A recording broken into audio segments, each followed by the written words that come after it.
سلامونه او نیکي هیلې او پندهیله چې تاسې ټول به راته روغ جوړ او د اخر جامې به مو په تن وسي. غواړم چې د تاریخ د پاڼو نه یو داسې څه راواخلم چې تاسې ته جالب اوسي. لکه څنګه چې تاسو ته معلومه ده خوند هم هغه کوي چې د یو څه لپاره حواله ولري. فرض مثال یو حدیث شعر کېږي نو هغه که د حوالې سره شعر شي نو ډېر خوند کوي. ولې په اوس وخت کې مقصد داسې حدیث چې یا ضعیف اوسي یا مثلا ځان نه جوړ شوي مقصد هم وجود لري. نو د دې لپاره ښه خبره دا ده چې حواله ولري هغه څه چې او یا هغه څه چې د تاریخ د پاڼو سره ډېر خوند کوي. زه هم یو وخت د یو ازبک ورور سره په دې خبره باندې مقصد داسې دعوه راغله چې خان اجمل خان او من خانان یو او خان زمونږ لقب دی د پښتنو. نو هغه راته په جواب کې وویل چې ګلابه دا د پښتنو لغات نه دی، دا کنې چنګیز خان ته ګوره چنګیز خان خو پښتون نه دی. نو دلته په هغې وخت کې مقصد مطالعه مې نه درلودله نو عجز پاتې شوم. نو په همغه حساب باندې ما ورته بس همدې باندې ورختمه کړله چې نه دا حقیقت نه لري او وګوره سلمان خان دی او امیر خان دی او عمران خان دی او چې هر یو پښتون ګوري ورپسې به خاني. نو د دې معنا ده چې دا د پښتنو لقب دی. خو په حقیقت کې چې د حقیقت نه وروسته خبرېدمه خبره د هغه ټیک وه او هغه دا چې دا لغات د ترک نه سرچینه اخلي. دا لغات د ترک دی او په ترک کې خان چې دی دا زړور ته وایي.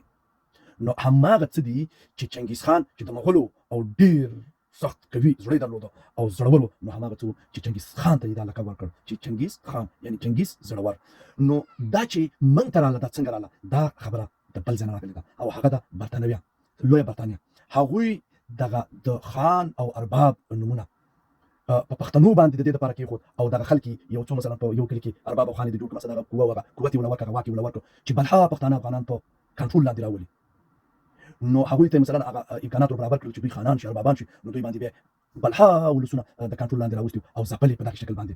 نو هماغه څه چې د وخت په تېرېدو سره دغه سلسله ده کېدله او دغه خان نوم د افغانانو او پښتنو کې زیاتېده او اوس موږ هم په همدغې فکر یو چې هر څوک ډېرې پیسې ولري او ښه شتمني ولري هغوی ته د خانانو نوم ورکوو یا د خانانو په صفت باندې ورته مثلا هغه پېژندګلوي کېږي چې والله دا خلک ډېر خانان دي. نو دلته خبره دا وه چې یاد شي او مهمه ده چې خان د ترک نوم دی او چنګیز خان ته په همدې خاطر اخیستل شوی چې دا زړور ته وایي او موږ ته چې را انتقال شوی د برتانیا له لارې چې برتانیا موږ کې خانان او اربابان را پیدا کړي د دې لپاره چې زمونږ افغان ولس کنټرول کړي اداره کړي تر څو دوی په خپل واک ولري. نو هماغه څه د وخت په تېرېدو سره زیات شو چې اوس وخت دغه نوم حتی په ترک کې هېڅ وجود نه لري او مقصد افغانستان په دغې نوم باندې چې هر یو پښتون کېږي نو خان به ورپسې تړلی نو خلک دا ګمان نه شي کولی فکر نه شي کولی. خو زما دپاره دا پکار وه چې هغه حقیقت سړی ووایي او هغه حقیقت خپلو خلکو ته ورسره شریک کړي. او بل داسې دی چې دا خان په حقیقت کې زموږ سره جوړ هم راځي ځکه چې موږ هماغومره زړور خلک یو همیش مو د دښمن سره جنګ کړی دی په شا مو تګ نه دی کړی نو دا لغات زموږ سره جوړ هم راځي او ځکه زموږ